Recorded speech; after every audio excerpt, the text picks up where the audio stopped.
Okay, so nakapasok na ako dito sa loob. Nakadaan na kami din sa nakadaan na ako dun sa custom tsaka immigration. So ang gagawin ko na lang is maghanap ng pwesto, tapos maghantay ng boarding. So yan, PAL ang sasakyan ko ngayon, hindi Saudi Airline. Ang haba ng pila, ang tagal ng aeroplano.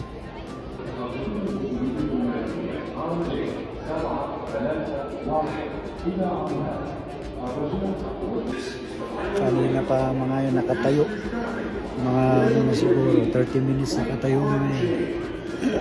Maaga silang tumayo, hindi pa nagtatawag sa gate, tumayo na sila, pumila na sila. Ayan, tumayo ulit, tuloy sila ng mga 30 minutes na siguro. Pero ako, yan, parelax-relax na nga dito. Upo dito. Yan, nag-board na sila. Boarding na. Papahuli ako. Harap sumisingit sa linya.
Manila International Airport. So hintay ko lang yung luggage.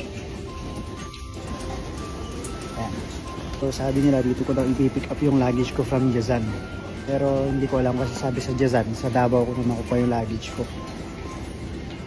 So nagtanong naman ako sa PAL.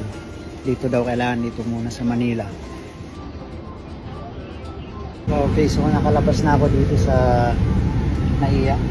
Nakuha ko na yung luggage ko. Then drop ko sa dropping area ng PAL. And then sumakay ako dito sa shuttle bus ng PAL papuntang Terminal 2 for domestic flight. Papuntang Davao.